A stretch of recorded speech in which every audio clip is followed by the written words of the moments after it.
Hello friends, welcome back to my channel. ನಾನು ಜಾನ್ವಿ. ಇವತ್ತಿನ ನನ್ನ ವಿಡಿಯೋ ಇಂಟ್ರೆಸ್ಟಿಂಗ್ ಹಾಗೂ ಇನ್ಫಾರ್ಮೇಟಿವ್ ಆಗಿರುತ್ತೆ ಅಂತ ನಾನು ಭಾವಿಸ್ತೀನಿ. ಸೊ ವಿಡಿಯೋನ ಕೊನೆ ತನಕ ನೋಡಿ, ಹೇಗಿತ್ತು ಅಂತ ನೀವೇ ಕಮೆಂಟ್ ಮಾಡಿ. ಬನ್ನಿ ಇವತ್ತಿನ ವ್ಲಾಗ್ ಶುರು ಮಾಡೋಣ.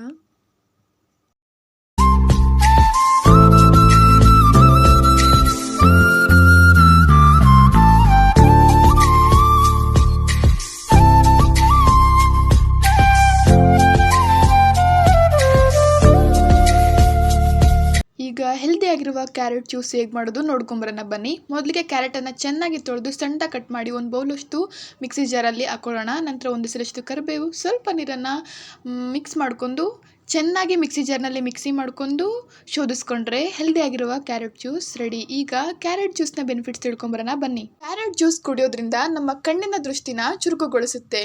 ಇದು ಸನ್ ಡ್ಯಾಮೇಜಿಂದ ಕೂಡ ಪ್ರಿವೆಂಟ್ ಮಾಡುತ್ತೆ. ಹಾರ್ಟ್ ಸ್ಟ್ರೋಕ್ ಆಗುವ ಚಾನ್ಸಸ್ನ ರೆಡ್ಯೂಸ್ ಮಾಡುತ್ತೆ. ಬ್ಲಡ್ನಲ್ಲಿ ಶುಗರ್ ಲೆವೆಲ್ ಕೂಡ ಬ್ಯಾಲೆನ್ಸ್ ಮಾಡುತ್ತೆ. ಅಷ್ಟೇ ಯಾಕೆ, ಇದು ನಿಮ್ಮ ಸ್ಕಿನ್ಗೆ ಗ್ಲೋ ಕೂಡ ಕೊಡುತ್ತೆ. ವೆಯ್ಟ್ ಲಾಸ್ ಮಾಡೋರ್ಗಂತೂ ಇದು ತುಂಬ ಒಳ್ಳೆಯದು. ಇಷ್ಟೆಲ್ಲ ಬೆನಿಫಿಟ್ಸ್ ಇರೋ ಕ್ಯಾರೆಟ್ ಜ್ಯೂಸ್ನ weekly 1 to 2 time 2 months continue ಆಗಿ ಕುಡಿದು ನೋಡಿ, ನಿಮಗೆ ಇದರ ರಿಸಲ್ಟ್ ಗೊತ್ತಾಗುತ್ತೆ. ಈಗ ಸ್ಪೆಷಲ್ ಮಸಾಲ ಬೆಣ್ಣೆ ದೋಸೆ ನನ್ನ ಅಮ್ಮ ಹೇಗೆ ಮಾಡ್ತಾರೆ ನೋಡ್ಕೊಂಬರೋಣ ಬನ್ನಿ.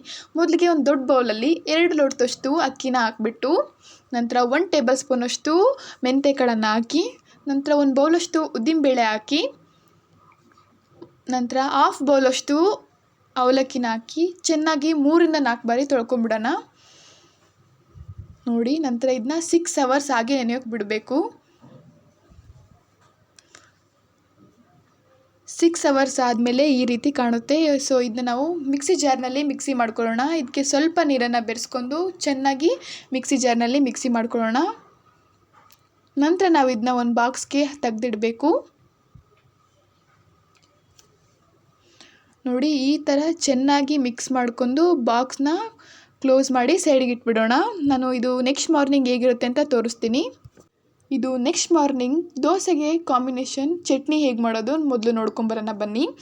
ಮೊದಲಿಗೆ 2 ಟೇಬಲ್ ಸ್ಪೂನಷ್ಟು ಶೇಂಗಾನ ಚೆನ್ನಾಗಿ ಹುರಿದು, ಇದ್ರ ಜೊತೆ 2 ಟೇಬಲ್ ಸ್ಪೂನಷ್ಟು ಕಡಲೆ ಹಾಕಿ, 1-2 ಮೆಣಸಿನ್ಕಾಯಿನ ಹಾಕ್ಕೊಂಡು, 1 ಬೌಲಷ್ಟು ಕಾಯಿ ತುರಿನ ಹಾಕ್ಕೊಂಡು, ಇದಕ್ಕೆ 1 ಎಸಳಷ್ಟು ಕರಿಬೇವು ಬೆರೆಸ್ಕೊಳ್ಳೋಣ. ನಂತರ ಇದಕ್ಕೆ 1 ಪೀಸಷ್ಟು ಹಸಿಶುಂಠಿ ಹಾಗೂ 1 ಗಡ್ಡೆಯಷ್ಟು ಬೆಳ್ಳುಳ್ಳಿ, ಸ್ವಲ್ಪ ಹುಣಸೆಹಣ್ಣು ಮತ್ತು ಸ್ವಲ್ಪ ಬೆಲ್ಲನ ಹಾಕಿ ಚೆನ್ನಾಗಿ ಮಿಕ್ಸಿಗೆ ಗ್ರೈಂಡ್ ಮಾಡ್ಕೊಳ್ಳೋಣ. ನೀವು ಚೆನ್ನಾಗಿ ಮಿಕ್ಸಿ ಜಾರಲ್ಲಿ ಮಿಕ್ಸಿ ಮಾಡ್ಕೊಂಡ್ಮೇಲೆ ರುಚಿಗೆ ತಕ್ಕಷ್ಟು ಉಪ್ಪು ನೋಡ್ಕೊಂಡೆ ಟೇಸ್ಟಿಯಾಗಿರುವ ಚಟ್ನಿ ರೆಡಿ ನೋಡಿ. ಇದು ನಿನ್ನೆ ರುಬ್ಬಿಟ್ಟಿರುವಂಥ ದೋಸೆ ಹಿಟ್ಟು ಎಷ್ಟು ಚೆನ್ನಾಗಿ ಫರ್ಮೆಂಟೇಷನ್ ಬಂದಿದೆ ಅಂತ. ನೀವು ಇದಕ್ಕೆ ಸೋಡಾ ಬೆರೆಸೋದೇ ಬೇಡ. ರುಚಿಗೆ ತಕ್ಕಷ್ಟು ಉಪ್ಪು ನೋಡ್ಕೊಂಡು 1/2 ಟೇಬಲ್ ಸ್ಪೂನಷ್ಟು ಸಕ್ಕರೆ ಹಾಕಿ ಚೆನ್ನಾಗಿ ಮಿಕ್ಸ್ ಮಾಡ್ಕೊಳ್ಳೋಣ. ಈಗ ಸ್ಪೆಷಲ್ ಮಸಾಲ ಬೆಣ್ಣೆ ದೋಸೆ ಹೇಗೆ ಹಾಕ್ತಾರೆ ನೋಡೋಣ ಬನ್ನಿ.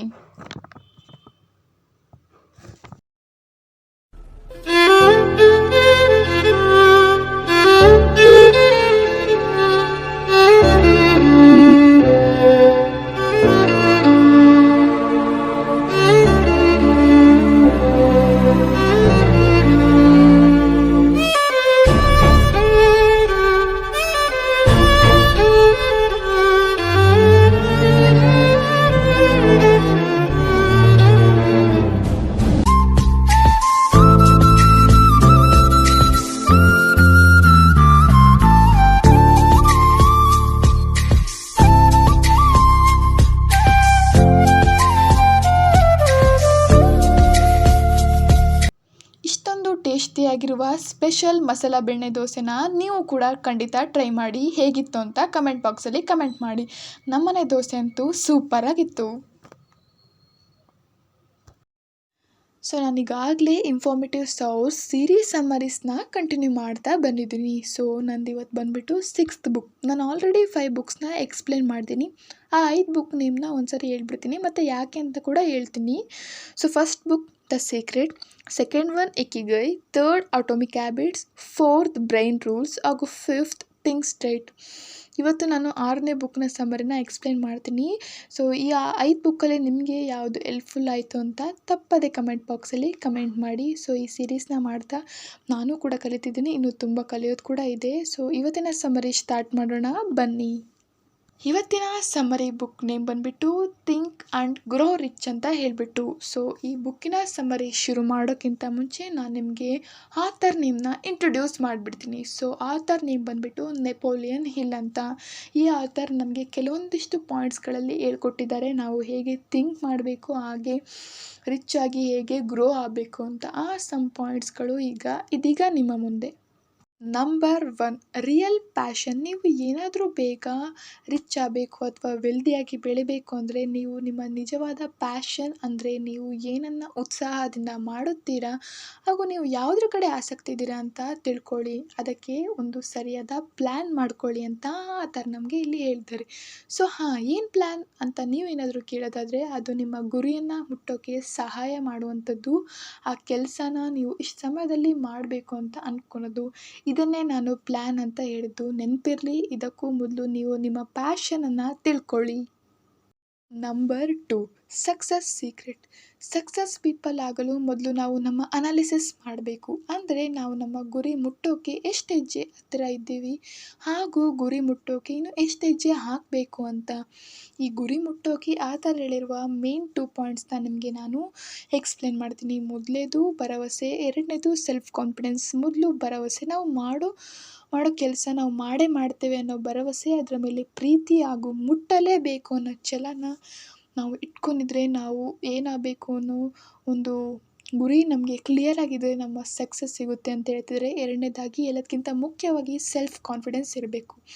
For example APJ Abdul Kalam ಇವರು ಯಾವುದೇ ರಿಚ್ ಬ್ಯಾಕ್ಗ್ರೌಂಡಿಂದ ಬಂದಿರಲಿಲ್ಲ, ಆದರೆ ಇವರಲ್ಲಿ ಸೆಲ್ಫ್ ಕಾನ್ಫಿಡೆನ್ಸ್ ಅನ್ನೋದು ತುಂಬ ಇತ್ತು. ನಾನು ರಾಕೆಟ್ ಲಾಂಚ್ ಮಾಡೇ ಮಾಡ್ತೀನಿ ಅನ್ನೋ ಇವರ ಸೆಲ್ಫ್ ಕಾನ್ಫಿಡೆನ್ಸ್, ಅದರ ರಿಸಲ್ಟೇ ಇವರ ರಾಕೆಟ್ ಲಾಂಚ್ ಸಕ್ಸಸ್. ಸೊ ಅದೇ ರೀತಿ ಇನ್ನೊಂದು ಎಕ್ಸಾಂಪಲ್ ಮೋದಿಜಿ, ಇವರು ಕೂಡ ಯಾವುದೇ ರೀತಿಯಾದ ಬ್ಯಾಕ್ಗ್ರೌಂಡಿಂದ ಬಂದಿರಲಿಲ್ಲ. ಇವರ ಸೆಲ್ಫ್ ಕಾನ್ಫಿಡೆನ್ಸ್ ಹಾಗೂ ಡಿಸಿಪ್ಲಿನಿಂದ ಇವರು ಇವತ್ತು ನಮ್ಮೆಲ್ಲರ ನೆಚ್ಚಿನ ಪ್ರಧಾನಿಯಾಗಿ ಮುಂದುವರೆದಿದ್ದಾರೆ. Number 3, knowledge is power. ಆ ಥರ ಹೇಳ್ತಿದ್ದಾರೆ, ನಾಲೆಡ್ಜ್ ಇದ್ದರೆ ನೀವು ಎಲ್ಲಿ ಬೇಕಾದರೂ ಬದುಕ್ಬೋದು ಅಂತ.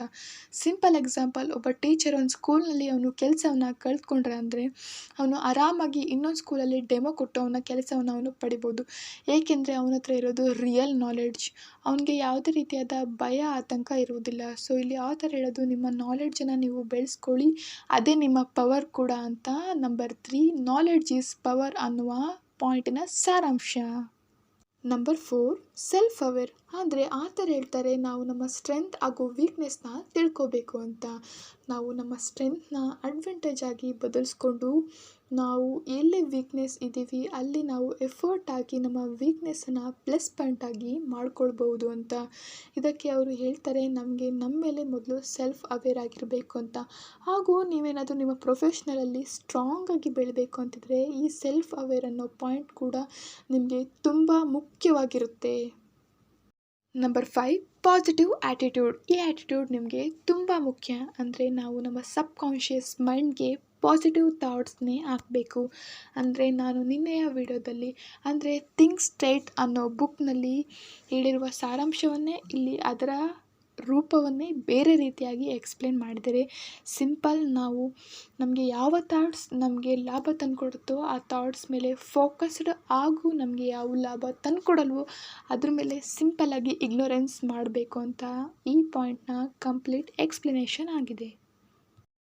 Number 6, take your decision. ನಾವು ಏನನ್ನೇ ಸಾಧಿಸಬೇಕು ಅಂತ ಇದ್ದರೆ ನಾವು ಚೆನ್ನಾಗಿ ಡಿಸಿಷನ್ ತೆಗೆದುಕೊಳ್ಳೋದನ್ನ ಕಲ್ತಿರಬೇಕು.